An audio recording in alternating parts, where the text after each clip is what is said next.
Hey everyone.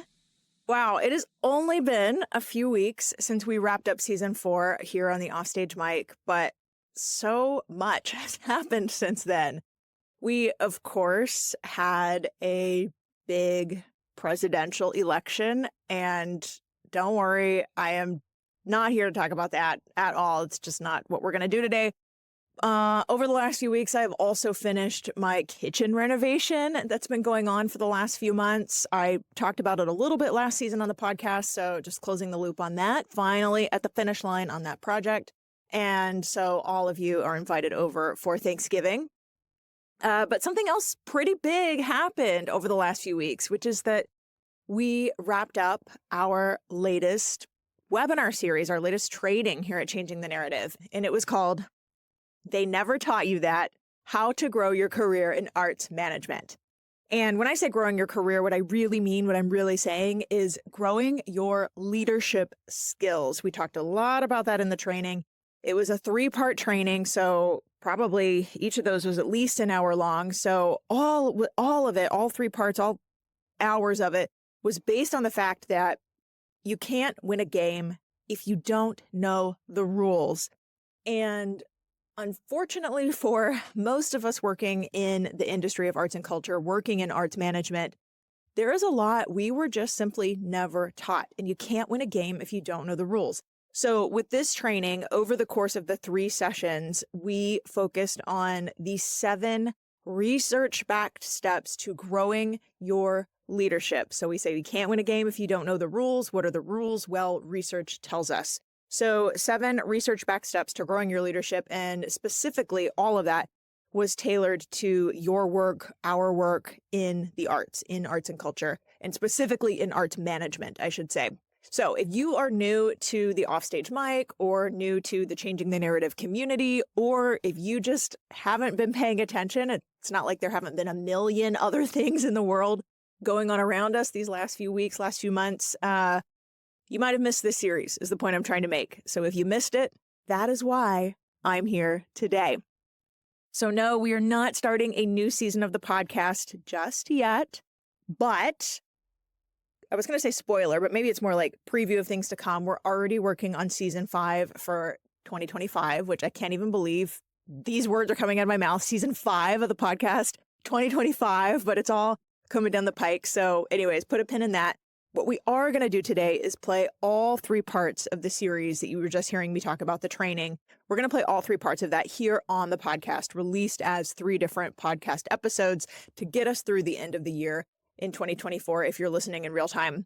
So in case you didn't make it to the original webinar, the original training series, consider this sort of the highlight reel, I would say.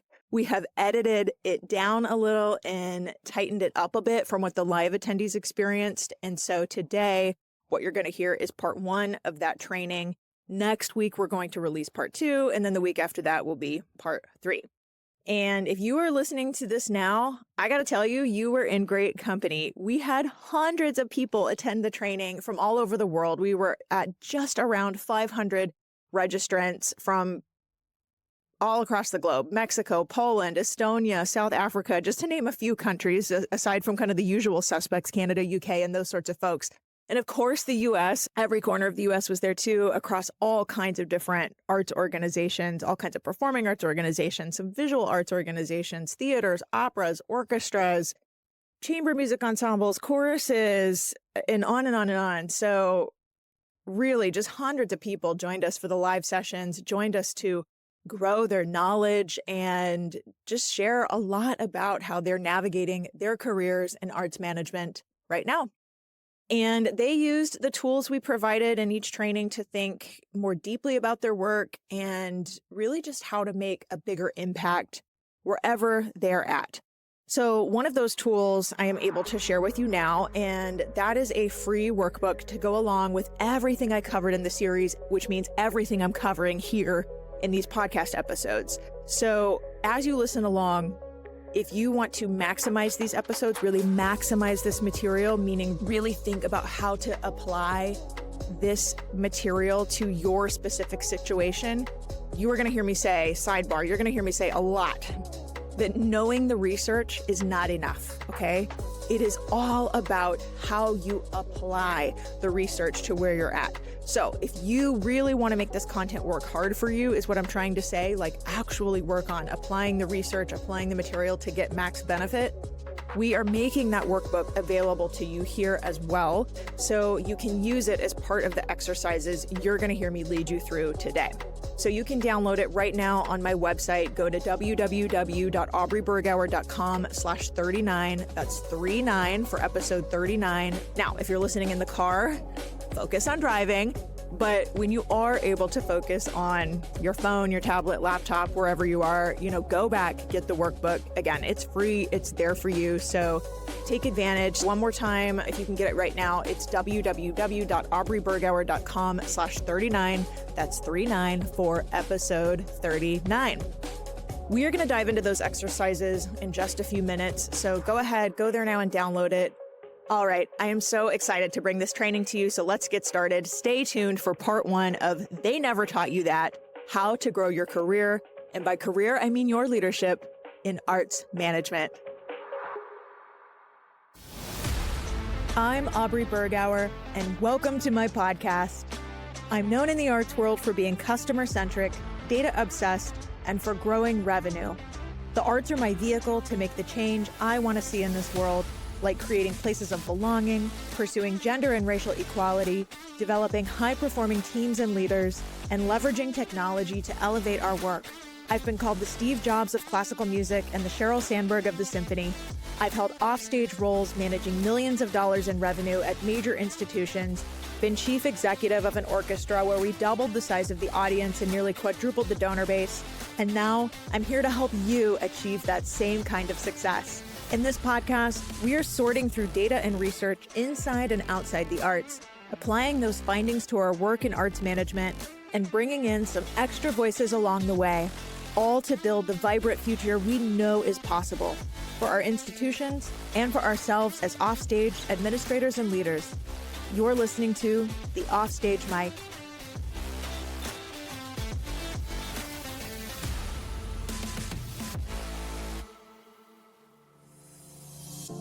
Hi everyone, Aubrey Bergauer here. Before we dive into today's episode, I want to tell you about Annual Fund Toolkit. If you're a nonprofit looking to revolutionize your fundraising strategies, you need to know about Annual Fund Toolkit.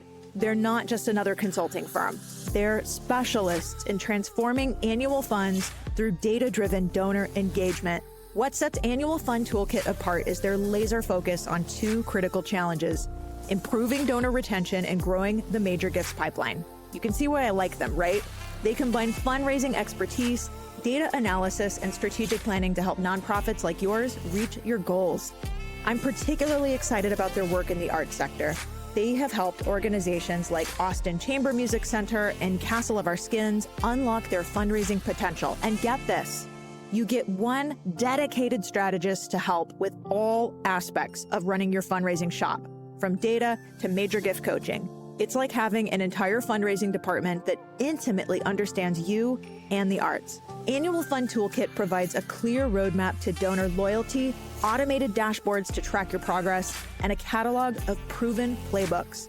I know their founder, Luis Diaz, personally, and I think he is hands down one of the most brilliant minds in fundraising I've ever met.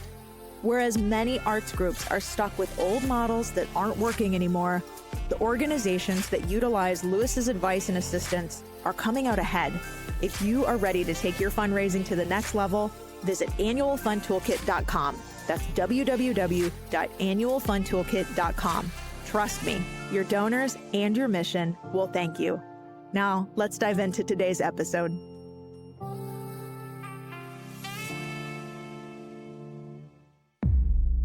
All right, one more time, welcome to They Never Taught You That, How to Grow Your Career in Arts Management.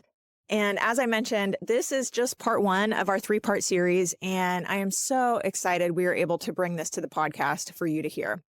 So as we get going, I know we have a lot of different people who listen to this podcast, so I want to define specifically who I made this training for. So everybody is welcome to listen, of course. If you are here, you are welcome here. But just to make it clear, You are definitely in the right place if there's kind of three categories here. So you are definitely in the right place if one, you are an arts administrator wanting to advance your career in arts management. That means you are driven, you are a high performer, you're career focused, you are somebody who wants to advance and grow your career and your leadership. So if that's you, you are definitely in the right place.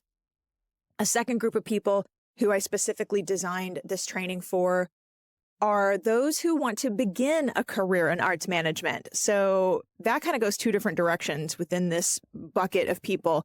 One, maybe you're a student. I know we definitely have students who listen to this. If you're a student and you want this to be your career path, want to grow your career in arts management, and you want to make sure you are doing everything possible to set yourself up for success, then for sure this series of episodes is for you. Or the kind of part B of who's in this bucket are people who aren't students, but already have an established career, already are in the workforce, but still not currently working in arts administration. So you are somebody working outside the industry, but have an interest in this work. I definitely know we have listeners in that camp as well, wanting to make that career change. So for you, for sure, this training is meant to help you too. And the third big group of people this training is specifically designed to help are people who identify first and foremost as an artist, but who have an interest in arts management and arts administration.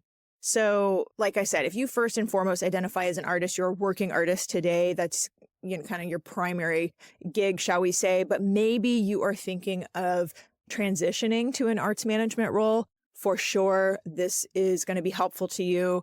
Or maybe this is okay too. You're an artist and not necessarily wanting to transition or really make a career pivot, but you are an artist who also wants to navigate your career or who wants to get a glimpse into what the research says on general career building strategies. Like, wow, my friend, you are definitely in the right place if that's you too. So if any of these things I've said in any of these categories describe you, you are 1000% absolutely in the right place.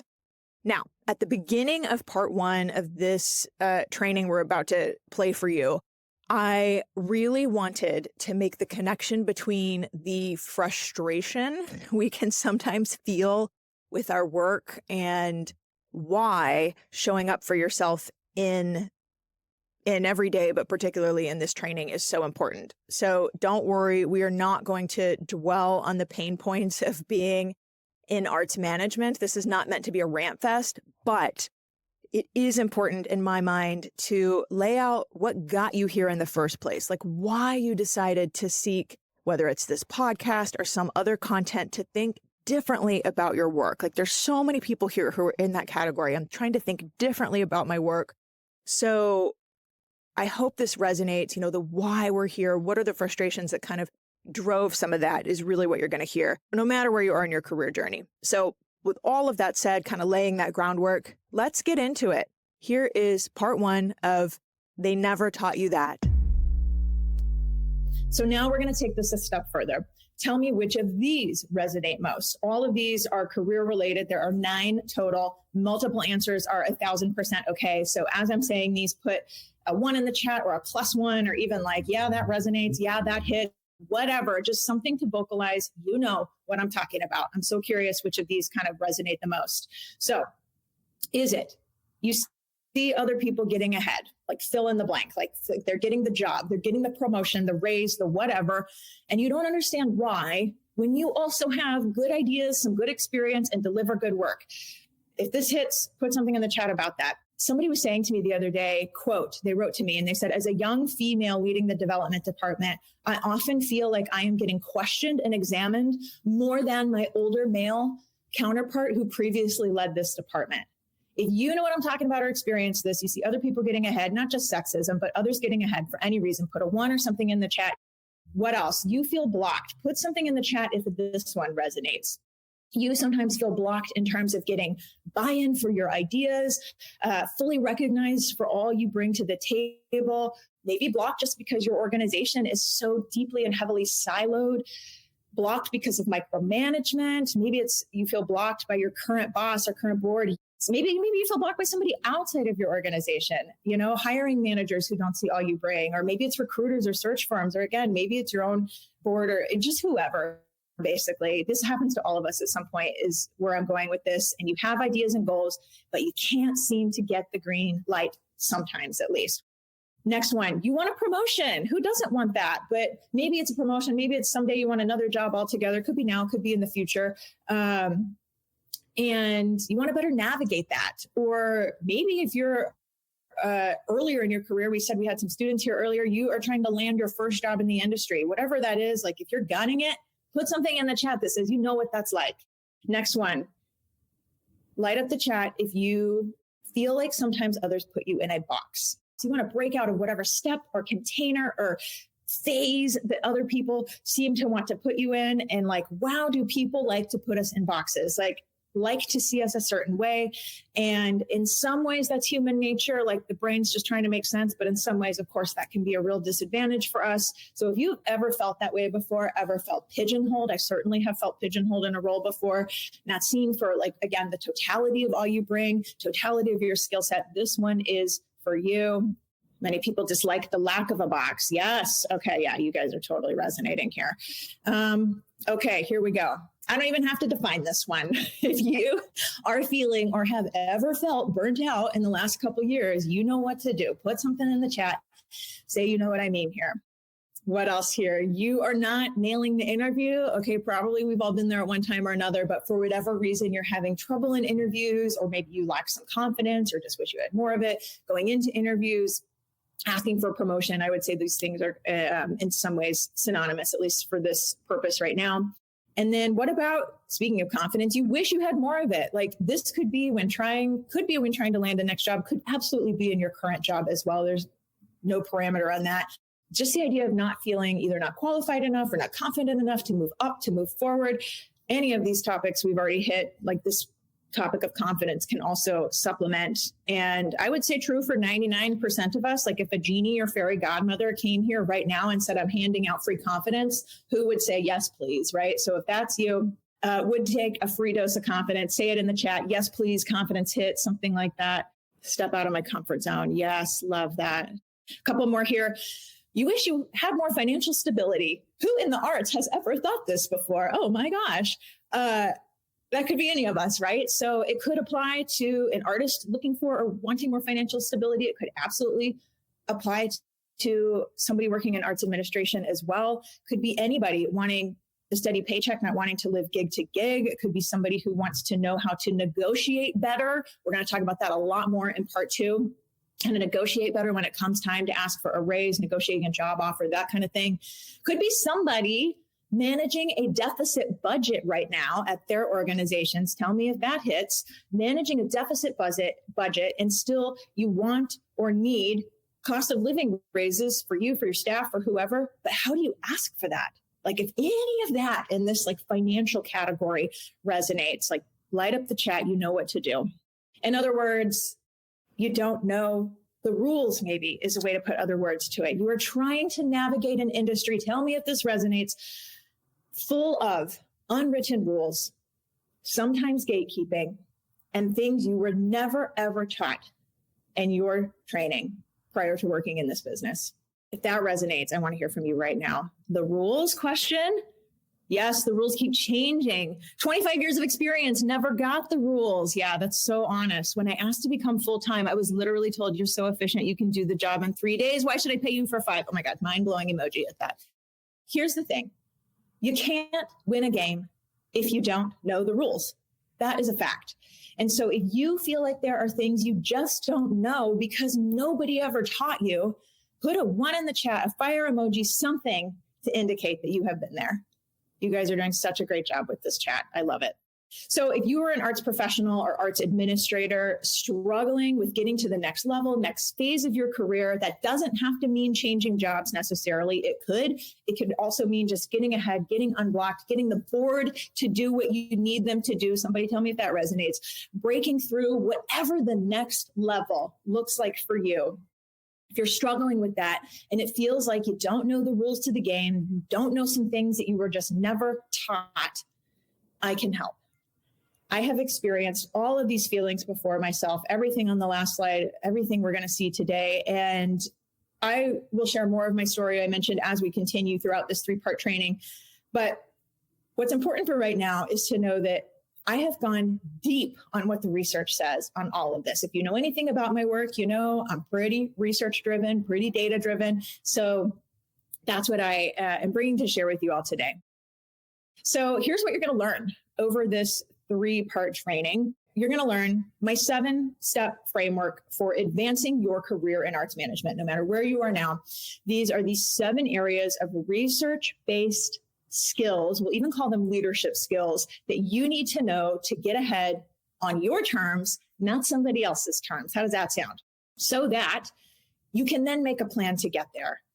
I hope that by the end of these 3 days, you have a lot more clarity. Even by the end of today, I hope you have a lot more clarity so that you can make a plan to get there. You know, what does getting to the next level mean for you? That's what we're going to unpack a bit today.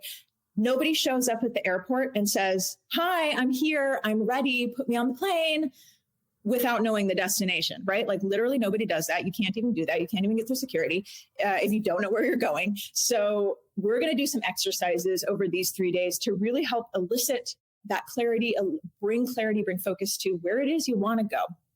Because thing number 3 you're going to get out of this over this next 3-part training is that nobody else, no matter what people say, nobody else is driving the bus of your career. You are. And I used to think that if I just kept my head down and did good work, that would be enough, that would be seen, that would be recognized by others. Or especially earlier in my career, when I was beginning my career, I really thought that people with more years of experience or more knowledge would train me on the things I needed to know to be successful. And the sooner you learn, and I mean fully understand and internalize that you are the one who has to drive the bus. Nobody else is going to train you. Nobody else is going to take ownership of your own learning and where you're going. The sooner you feel empowered to take the actions to carve out your own success, the sooner you're going to be empowered to better navigate the system. And I want that outcome for you so bad. And by part 3, we're going to be doing some pretty deep work, introspective work to help you show up like that. You know, show up with intention, show up with confidence. There's that word again, every day, in every meeting, every post online, every interaction with others. That's the goal. So one more time, you are the one driving the bus of your own career. So stay to the end, watch all 3 parts because we are just getting started. I want to say some things not being said or not being said enough. That's my goal and how I'm going to try to show up for this. And I have so much to share with you. So we're going to just squeeze in as much as we can in our time together. And my sincere hope is that after this training, you achieve the goals I already outlined. You learn the 7 things you need to know about a career in arts management that you were never taught. You get clarity on where you're going, and you feel fully aware and empowered to drive that bus of your own career. And then at the very end, if you want more or want to keep going, I'm going to tell you how you can do that. Okay.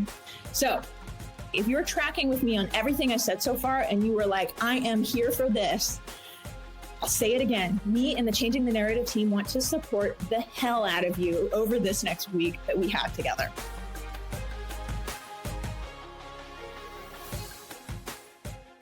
Okay, so let's get into it. What are the unwritten rules of the game? I said you can't win a game if you don't know the rules, and there is a lot in navigating a career in arts management that you were never taught, that I was never taught. So how do you actually learn the rules? The answer is research tells us. I've hinted at this already, and like I said, if you have followed my work for just about any amount of time, you know I am pretty much always looking at the data, the research, the case studies. Why? Because data, research, that's trends. Like big data sets, statistically significant information, not one person's advice. Okay. So what I'm telling you during our time together is not one person's advice. That's not what we're here for. It's not a gut feeling of what I think you should do or what anybody thinks you should do. Sometimes advice can be helpful. I don't want to completely carte blanche say advice is bad. That's not what I'm saying. So don't hear that. But advice is certainly not guaranteed, that's for sure. And I have to say, I have received a lot of bad advice, even well-intended advice over the years that I believed because I thought they must know best. And I later learned they were actually just categorically wrong. So here's a story to exemplify that.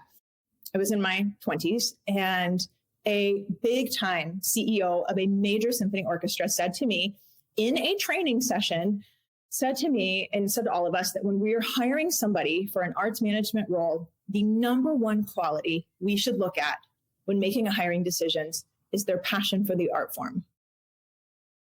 The research tells us that is wrong. Like flat out, that's not true. And I now know that. That's not how you hire the best talent. I'm not saying we don't want passion for the art form. Pretty much all of us here probably have passion for our art form. So don't hear me saying that. But how you hire the best skill set needed to do the job, that's not the number one thing.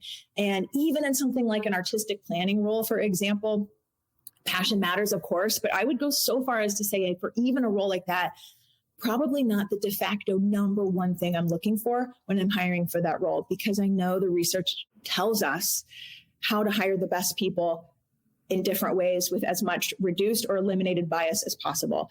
And that means when we do that, follow the research in this example of best hiring practices. It means that it's number one, better for landing the best, most qualified person for the job. Two, better for building diverse and representative teams. And three, it actually expands the talent pool. So for anybody who's in a hiring position and you want a bigger talent pool, the research actually helps us take advantage of a bigger talent pool. But here's the real kicker in all of this. There is a difference between knowing the research and applying the research to your specific role in arts management. We can read books, we can listen to podcasts, we can do all these things all day long. If we don't apply it, we're not going to get that bus very far. Okay, so I listened to that big CEO tell me that advice when I was earlier in my career. And I remember thinking, he must know what he's talking about. So here's how that played out.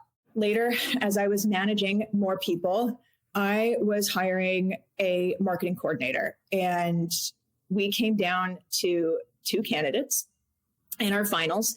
And one of them had tons of passion for the art form. They had worked at a symphony orchestra before and had some experience working in arts management under their belt. And they were a finalist, right? So it's not that they had no qualifications.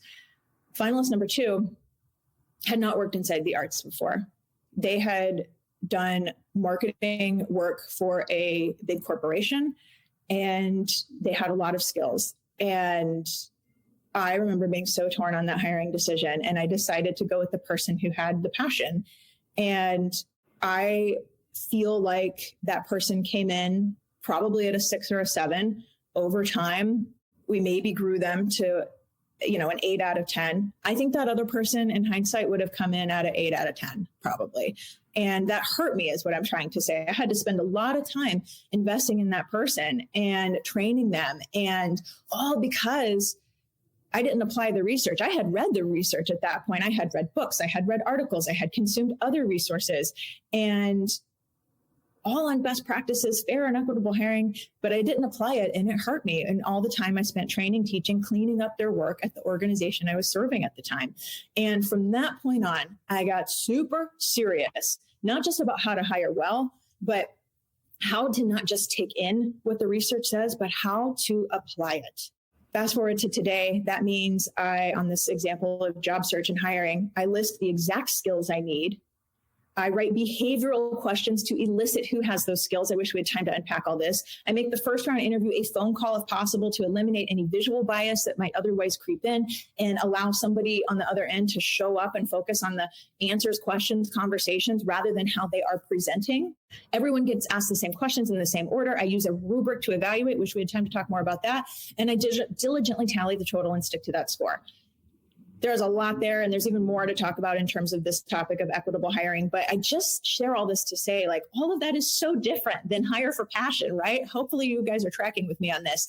And these are now the things I teach full sessions on. So again, right now, the point is when I actually started applying the research to how I identify talent and invite them onto my team, wow, did it open up an incredible just pathway to exemplary talent entering my orbit, and my teams started knocking it out of the park because I figured out how to land high performers across the full spectrum of talent available. Is this making sense? Put a 1 in the chat if you understand that there is a difference between knowing the research cerebrally and applying the research. This is so critical, so fundamental to everything we're doing over this 3-part training. Let me hear from you. Yes. Lots of 1s. Good. Okay, super. Love this. Okay. Now I want to take this one step further. You know what I think it's called when somebody applies the research to their work? Leadership. That is a way to define leadership. And note, I am not saying seniority and I am not saying experience. Okay. I am talking about leadership, no matter your role, no matter your title, no matter where you are in the org chart, no matter how long you've been in this business. Like now we are at the heart of what this training is all about. Learning research-backed leadership skills that are proven to help accelerate and advance people's careers, get buy-in for your ideas, motivate the behavior we want to see in others. Boy, is that a result of strong leadership, motivating the behavior we want to see in others, and position yourself in the marketplace. Applying the research back to your role in arts management is the best and fastest way to advance your career. Let me read that again. Applying the research back to your role in arts management is the best and fastest way to advance your career. Following the research means you are following what's been proven by massive sample sizes of people. It means you are betting on a winning strategy because it's already been proven. Here's the alternative. If you don't learn the research on these leadership topics I've talked about, managing up, managing laterally, bringing others along, getting buy-in for your ideas, standing out from the pack, differentiating yourself in the marketplace, if you don't follow the leadership on those topics, you won't advance your career on your own terms or the organization you serve or even the field. Like, definitely not quickly, I should say, and not on your own terms. It'll be on somebody else's terms or somebody else's timeline. That's how it works. Okay, let's take a little break. When we come back to the second part of today's training, I will get into the 7 research-backed steps to growing your leadership and getting ahead in your career, and what you can achieve when you actually apply this research to your work. Also, we are going to do some exercises to get into your personal journey. You are going to hear some more about me and my journey as well, and we'll use that workbook I mentioned to get your brain going, get the juices flowing, really thinking about how all of this is relevant to your individual specific situation.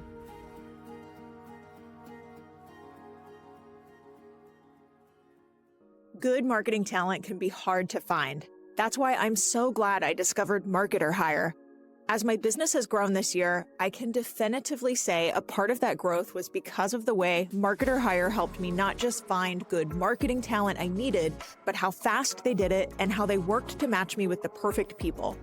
First, I reached out about an email copywriting project and email platform migration we were going through, and Marketer Hire matched me with Jamie within a week. A few months later, we needed technical support on our Google Analytics, and they had us connected to Alec within days. Both Jamie and Alec needed zero training, were incredible to work with and experts in their respective areas, and most important, they completely delivered on time, on budget, and got the results I needed. What I like about Marketer Hire is that you can engage someone for as long or short as you want. I hired Jamie for a 3-month project, for example. On the intake call, they really listened to what I said I needed. I even said that I need someone with an interest in the performing arts. And it turned out Jamie had a theater background and is still a member of her local thespian troupe to this day. Both Jamie and Alec were able to move my projects forward so much quicker than if I had led a traditional hiring process or search. The whole thing was really easy from start to finish, and they never made me feel obligated to proceed if I didn't want to. They were even able to work with my small business budget. At your arts organization, imagine working with Fortune 500 level talent who ramps up to understand your work fast and then delivers great results. Get a $1,500 credit toward your first hire when you go to try.marketerhire.com/offstagemike. That's try.marketerhire.com/offstagemike. Whether your arts organization needs email copywriting or Google Analytics set up like I did, or if you need paid ads, paid search, or even a fractional CMO, Marketer Hire will get you set up with top talent fast. One more time, that's try.marketerhire.com/offstagemike to get started and get your $1,500 credit.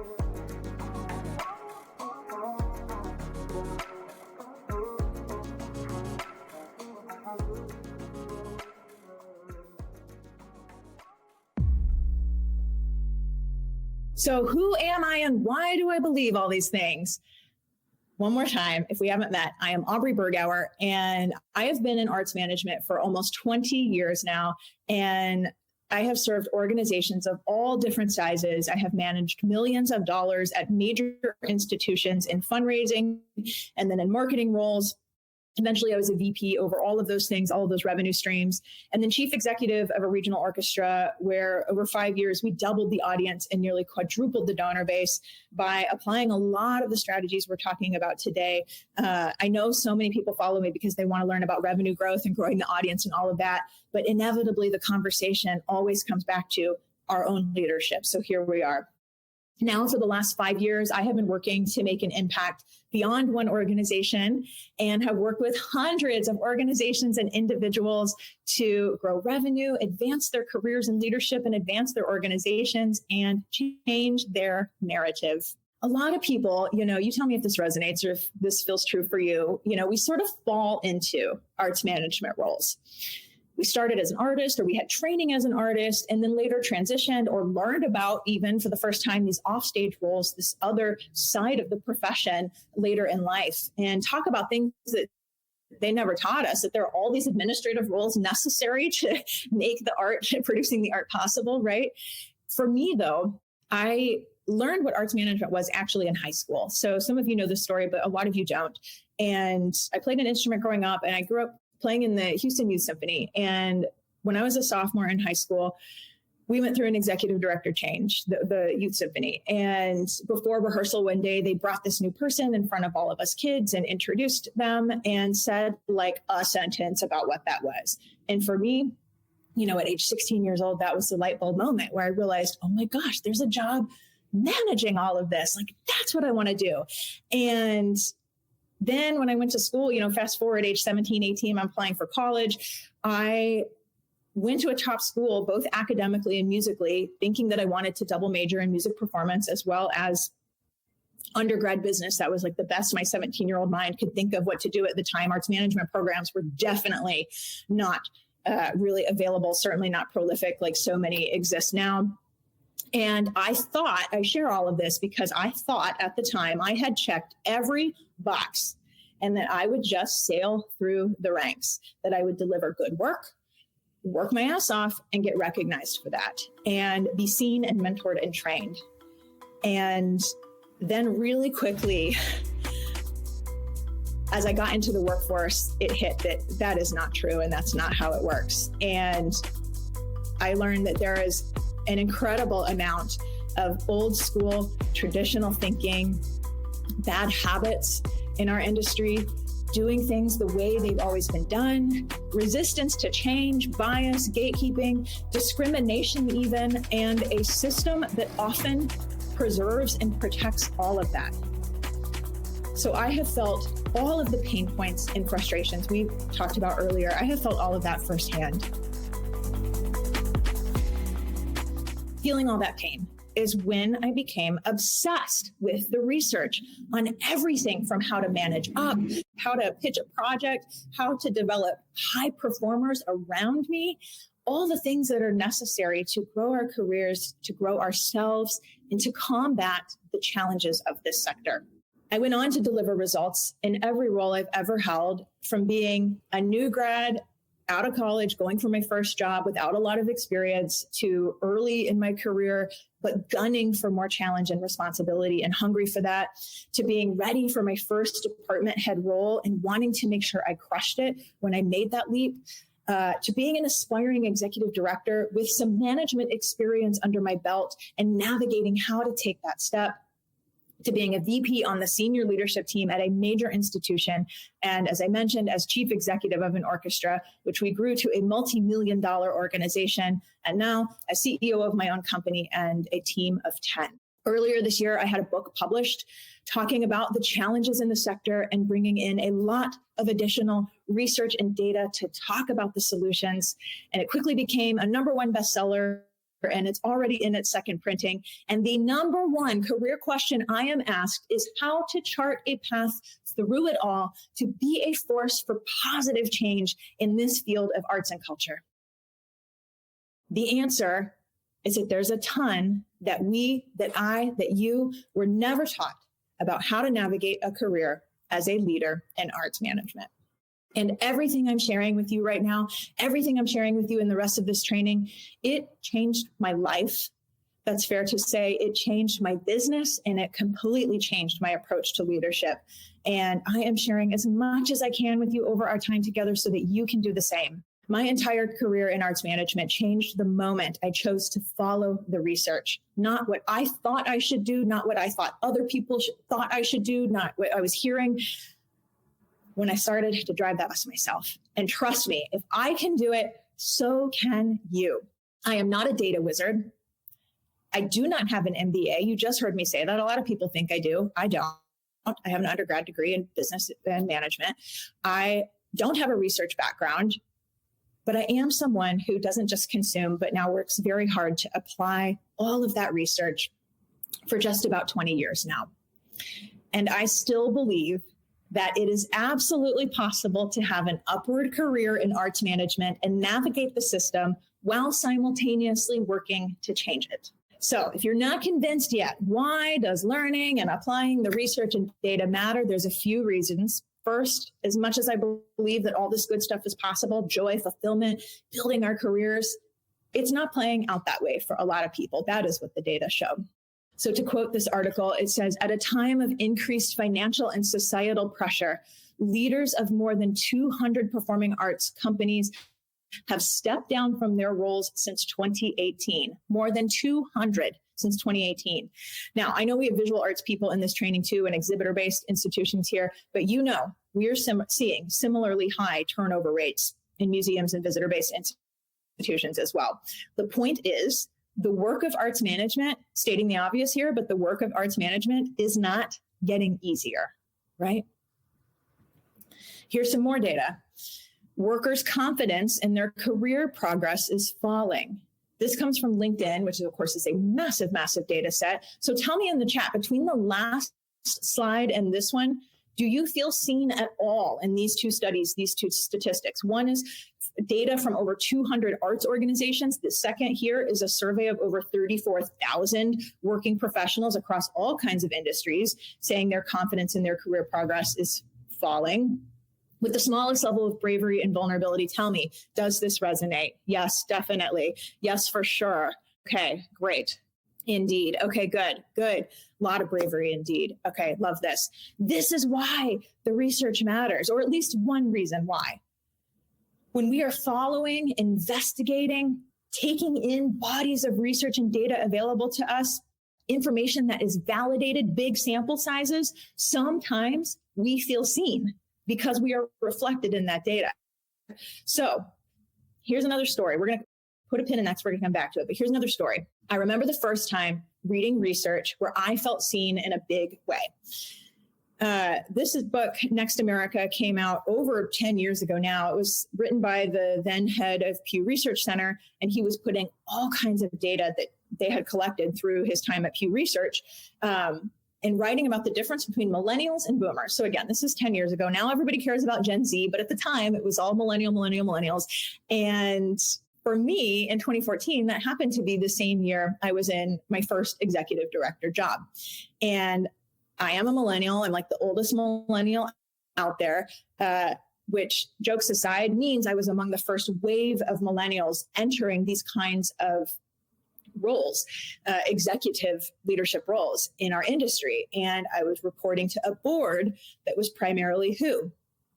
Baby boomers and even older, right? And so reading this data, and it wasn't just about my own thoughts or experience, but about what these big data sets describe, like the different characteristics of these two groups of people, I felt so seen. And I realized that some of the things I was seeing or experiencing or feeling that I thought were just me were actually true for millions and millions of other people. So one more example, about a year earlier, I had read Lean In. And when that came out in 2013, there are definitely some valid criticisms of that book. So know that. But by and large, Sheryl Sandberg put so much data and research behind issues of gender and being a woman in the workforce and all the bias, barriers, expectations, gender norms, and penalties for breaking those norms.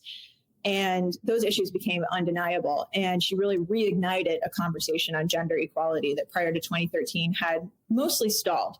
So why does it matter? 3 reasons. 1, research matters because we see ourselves in it. That is really important. This comes from Jo. She took one of my programs. She says, the ideas and research you spoke about really resonated with me, and I've carried them with me into my current role. She was on the podcast this week for anybody who heard that.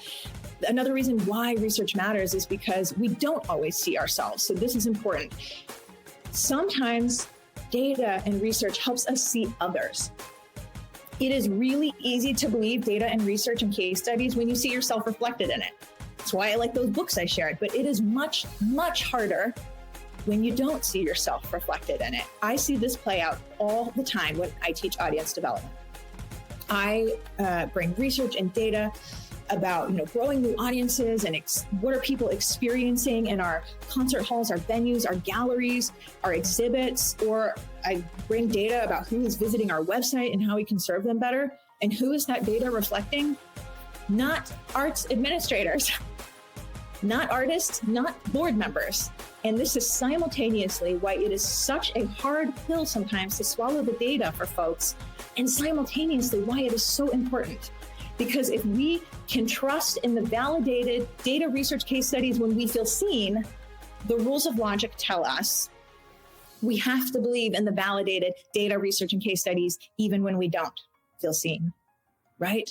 This matters for audience development, yes, but it also matters when we are talking about career conversations and leadership conversations like, what is my baby boomer, boss, board, chairperson, person interviewing me, etc., thinking about this? And then, or if you are a baby boomer, what is my millennial or Gen Z employee, whoever, fill in the blank, right? It's helpful to know in these examples I'm giving. And how do we manage up to that person? How do we manage laterally to that person? How do we manage down to that person, depending on the role or relationship? The data helps us see others and be better at those things. So again, we are not talking about somebody's opinion. We are not talking about well-meaning advice. We are not talking about what Aubrey thinks or what your friend or partner or anybody else thinks for that matter. When we are chasing what somebody else might think when it comes to our career, we have already lost, you guys, for so many reasons. So in other words, how can you ever expect to achieve massive career success without having these skills and tools that are statistically proven as necessary to do so? So all of this is why learning and applying the research is so critically important to navigating and advancing our own careers, not just get a new job, but like talking about crushing it, being where you are, driving the bus to where you want to go. Okay, anytime I talk about research, here's what I hear. I know somebody listening right now is thinking this. You're thinking, yeah, but we work in the arts. It's not like other industries. The research doesn't apply to us. And you are absolutely right in that arts and culture is not like other industries. But the topics we are talking about in this training are, one more time, managing up to a boss, to a board, whoever, navigating job applications and the interview process, getting people to see and value your ideas. I could go on and on and on. These topics are the same no matter where you work and what industry you work in. And that's why I say applying the research to your specific role in arts management is what is so important. Like that's the piece that I think is often missing, particularly from our sector. It's not just the research, it's how you apply it. Some people say, yeah, but there are other ways to advance your career than following research. And that is correct. And I'm glad you see that if you feel that way. There are plenty of people in arts management who get ahead and advance their careers who are definitely not following the research, definitely not following the research on how to lead, how to motivate behavior in others, and how to do all those things, manage change, create change, all those things we so desperately need in this field, setting company culture, all those things. So there are other ways to get ahead. I'll just name 2 of them. One is to wait. You can sit around and wait and hope that an opportunity comes up that you want. I've been there. It's not fun, but it is a way. 2, you can conform. There's a reason why a lot of top leaders in most senior roles in this industry of arts and culture are quite homogenous. So I'm going to say this bluntly and with love at the same time. Some of you watching probably absolutely can conform and not rock the boat, and you will probably do just fine in your career in arts management. because you look like the historical profile of a traditional arts manager. That's called privilege. Not everybody has it. Okay, I say this with love. And some people, no matter who you are, don't want to conform to the status quo. I hope that's a lot of people here right now. No matter your identity or no matter your background or how you present, whoever you are, if you want to improve your leadership skills and use whatever privilege, platform, opportunity you have for good, then wow, you are so, so welcome here. And then last one, some people say, yeah, this sounds great, but I am at, insert place. I'm new in my career. I'm not new in my career. I'm a student. I'm an artist. I just moved. I just changed jobs. I have been in my job for so long, whatever it is. And I don't know if this applies to me. This is actually a good thing if you're not sure, okay? It means you are going to gain so much clarity out of the exercises we are going to do in just a few moments. So this is a good segue. Let's get to the heart of why we're here today. The 7 research-backed steps to getting ahead in your career. So a couple things to keep in mind as we get into it. 1, get out of your own way. All right. In a moment, we're going to do that introspective thinking I talked about. I told you at the top this was coming. So don't overthink it though. Get out of your own way. Give yourself permission to be a little raw, turn off that internal filter, and just let your mind go wherever it wants. 2, perfection is your enemy. Too often in the arts, we strive for perfection. That's in our performance and how we deliver our art. And in arts management, I think we get a little confused by that. Like we act like when we try something new, it has to be the most perfect home run out of the gate. But we forget our artists get to rehearse and we don't have to be perfect out of the gate either. So progress, not perfection. That is what we are here for. And 3, it is about taking action. Even just one tiny baby step, that is actually how change is made. So I'm going to lead you through these exercises today, and then definitely more exercises in part 2 and part 3 of this training as well. So one more time, if you're here to just binge content, this is not going to be helpful for you today. It is participatory. So come back here. If you are here to take action and get serious about advancing your leadership, I've got you. Okay. 7 research-backed steps to getting ahead in your career. There's so much they didn't teach you. I boiled it down to 7 though.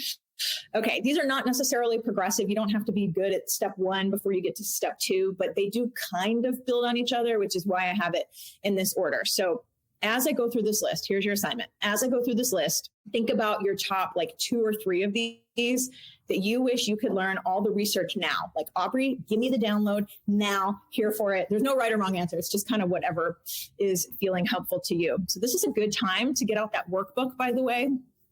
If you haven't done that yet, this is all there. It's where you can fill in the blanks. I forget what page. I was trying to see if I can see what page, but it's all there. So think about this. Page 6. Tell me which of these resonate.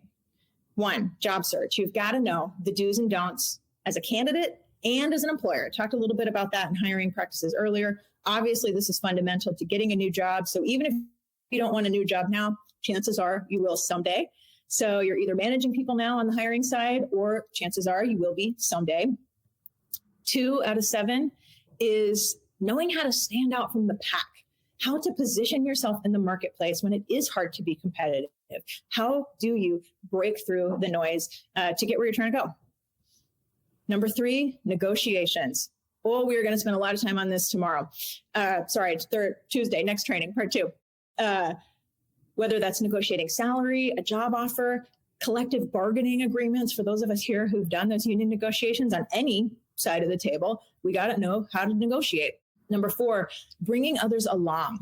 I keep talking about managing up, managing laterally. How do we bring others along to the ideas we want to enact, the change we want to seek, the initiatives we want to begin? It's not a solo sport. We've got to figure out how to bring others along. Number 5, company culture. So important. How do you set and contribute to a strong company culture, no matter your role in the org chart? There's a lot research tells us about that. Number 6 of 7, knowing the qualities of high-performing teams, high-performing leaders, and high-performing organizations. You cannot navigate a career in arts management without being part of a team. I just said it's not a solo sport. Part of a team or even leading a team for a lot of us. So you need to know the research behind what makes good, strong, high-performing teams. And it's not what you think. At least some of it was a big surprise for me when I first learned it. So There's that. And then part 7, revenue generation. So no matter your role, if you understand how your role, no matter what it is, can contribute to generating revenue, and I promise you it can, no matter what role you have, if you can understand the connection to revenue, you make yourself indispensable, pretty untouchable when it comes time for layoffs or furloughs or budget cuts, things like that. And if you are in a non-revenue generating role and you do not understand revenue and how your role can connect to it or contribute to it, you are expendable, at least when the times get really tough, right? Or at least more expendable than the people who are vocalizing and positioning themselves as somebody who understands revenue. Okay. This happened to Nathan. He started as a coordinator, not in a revenue generating role, but he learned how to attach the work he wanted to do to revenue. He said, I focused on translating revenue needs into logical solutions that aided the Nashville Symphony's mission and created user-centric experiences. So said differently, he connected the dots basically on how his role could help his organization make more money. And that subsequently opened doors for him. He eventually pitched a new role for himself, which he got at the manager level. And then just recently, he did it all again and got promoted to director level. So if you are in a role that's responsible for revenue already, you need to see how to generate revenue in a tough climate. I teach revenue generation a lot. I've got a whole Run It Like a Business Academy on that. So we won't get into that a lot in this training, but just know it's important. So, okay, which of these, if you had to pick 2 or 3, are you thinking you want or need the most? Just put it in the chat. No right or wrong answers. 2 and 7 says Adam. Teams, revenue, culture. Yes, yes, yes. Okay, super, super, super. Okay, this is awesome. Here's the good news. We're talking about all of these to some degree in this training, but especially I already hinted way more in part 2 and part 3. Okay, so now here's our last exercise for today. Now that you've learned the 7 research-backed areas to getting ahead in your career, really up-leveling your leadership in arts management, the next thing we're going to do is a little visioning exercise. Why? Because you can't make a plan if you don't know exactly where you want to go, right? I said nobody shows up at the airport and says, I'm ready to board the plane. And the agent says, to where, right? So you can't make a plan unless you know where you want to go. Paula learned this too. Maybe you heard her on the podcast this season. She said, I learned that I needed to be very clear about my goals as an administrator and not be scared to change the narrative. Okay, so get out your workbook. If you don't have it, then just get out a sheet of paper, open a Word doc, Google Doc, whatever, but you need to be able to write something down to maximize this exercise. So this is page 7 if you've got the workbook. And follow the prompts I'm about to give you. So one more time, this is permission to free think. Remember what we said earlier, get out of your own way. Perfection is the enemy. This is about taking action. And right now the action is doing some free thinking, a little writing, giving yourself permission to be raw, to turn off that internal filter and just let your mind go wherever it wants to. So maybe for you, if you don't normally like these kind of exercises, maybe this is the moment where your tiny baby step is to commit to doing it. Like, just give it a try. Just give it a try. So it's a free training. What have you got to lose? Okay. So here you go. There's a series of prompts I'm going to lead you through. So first is, it's approximately 1 year from now. Think about that in your head. Define that. This is your first prompt. Is it October 2025? Is it next summer of 2025? Is it next December? I would say don't go farther than December because greater than a year is actually harder to envision. That's statistically proven too. It's more vague to think out farther than a year in the future. And sidebar, this is exactly why 3-year strategic plans tend to sit on the shelf. Not the only reason, but a reason. It's just really hard to think more than a year in the future. So sometime in 2025, name it though. And don't think about the exact timeline just yet. Just put a date about a year into the future where you know you want to have a vision of your career or leadership or a milestone or some victory that you want to have taken shape. And where are you? Where are you in this vision you're conjuring right now? Like, is there a specific city in mind? Is there a specific organization in mind? For me, getting specific on this question, to be honest, is actually the hardest when I do this kind of exercise. Like, you mean I have to write down on paper where I want to live, not just say yes and be open to whatever opportunity comes my way? You are driving the bus of your career, remember? So what makes you smile when you answer this question? Maybe you are right where you are right now. That is absolutely okay. Maybe you know it's not where you are right now. Write it down. And then some people don't struggle with this part. Some people are like, yep, I know that answer. So wherever you fall, write it down.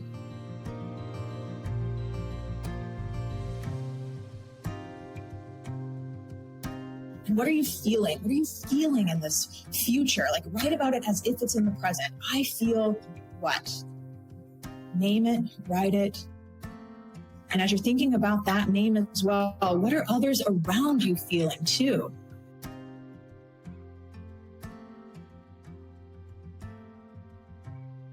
What does your day look like? You get out of bed and then you do what? Like, start there and keep going. Why are you feeling this way? Is there something about the work you're doing in this future present vision?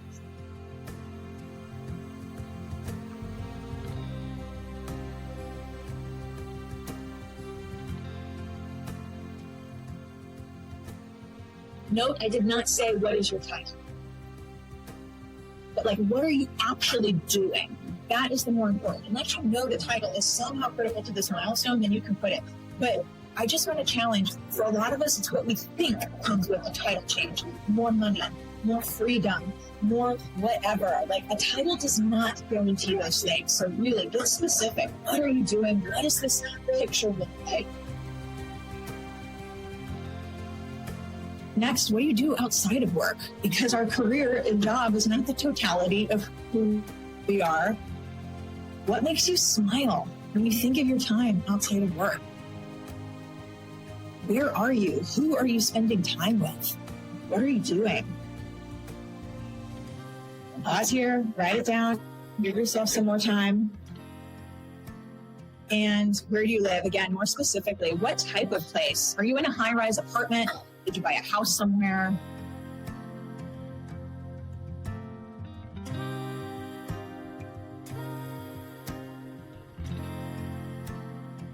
And then last, what else is going through your mind? What else is coming to mind for you that maybe you just haven't captured yet? Take the time you need.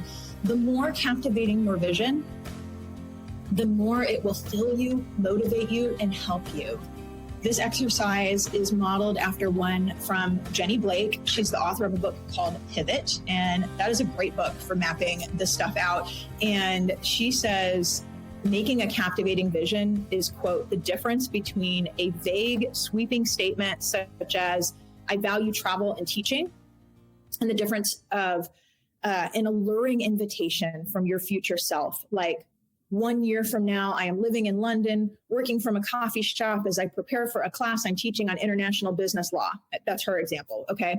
For some of you, articulating a goal is the scariest thing you're going to do all week. Because if we say something out loud, or in this case, write it down as an articulated thought, like say something we're truly excited about, then we've also just articulated that we might fail. And we might not get that super exciting thing. So that is scary as hell. I'm here to validate that. But that is precisely what is often holding us back. And we have to choose, all of us. Do you want that thing, that vision? Do you want it more than you fear it? Jenny Blake says, your career will remain stalled until you examine what positive outcomes will motivate you into action. So here's the good news. If you can think the thought, if you can articulate it, anything you just put down from that little exercise, your brain already knows it's possible. That is like the laws of our brain. It's already working it out in the background. Okay. So that is why these exercises are so powerful. You don't have to know the whole how just yet. You don't even have to make the roadmap yet. You don't even have to know to the full extent of what's possible yet. You just have to vision it and dream it, because then our brains start going to work. Don't solve the problems just yet. We're going to get to that. Last quote from Jenny Blake. She says, you have enormous creative brain power. So feed the outcome you seek, not the one you fear. Wow, those last words never get old for me, I have to say. Feed the outcome you seek, not the one you fear. Excellent job with part one of this training, everybody. You are now one step closer to diving into everything they didn't teach you about how to be a leader in arts administration, in arts management. And more next week. On Tuesday, when the next episode drops, we are coming back to that vision you started today. So when we come back to it, this all definitely builds on itself. We're going to start to talk about how do we make that vision a reality? What do we start to do to really make it come to fruition? We're also next time going to talk more about these 7 research-backed steps to getting ahead in your career, to growing your leadership, and specifically within those 7, we are going to spend a lot of time on negotiations. So you know what most of us were definitely never taught in our school or training? How to negotiate a job offer, a contract, how to ask for a raise, ask for a promotion, how to negotiate a collective bargaining agreement, no matter your role in the org chart. So if you want to make more money in the arts, get paid what you are worth, and do work on your terms, not somebody else's, you must, this is true for all of us, you must, we must, I must, master the skill of negotiating. So if you didn't get a chance to download the workbook, don't forget, we're going to use it again. That's aubreybergauer.com/3939 for episode 39. Go there now, pick it up, and we are going to get way more into the research, go deeper, and really reflect on all these things a lot more next week.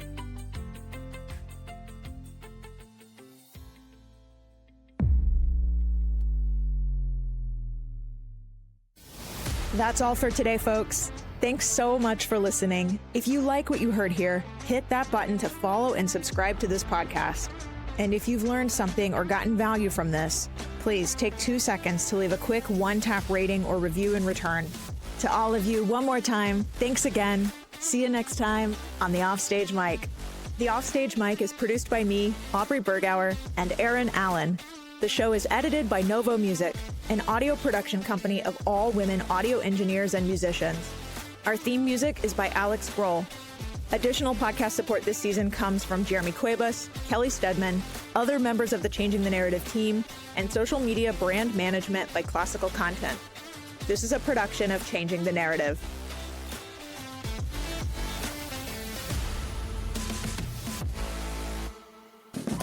And we're back. Today on Top Tunes, the music production... Is it just me, or does this sound terrible? Wait, I think I heard of someone who might be able to help us. There's this company called Novo Music. They provide across-the-board audio solutions, from recording repair to audio editing to original music and sound design and beyond. Well, what are we waiting for? Today on Top Tunes, the music... Now that's better. Novo Music, conducting your creative vision. Find out more at novomusic.co.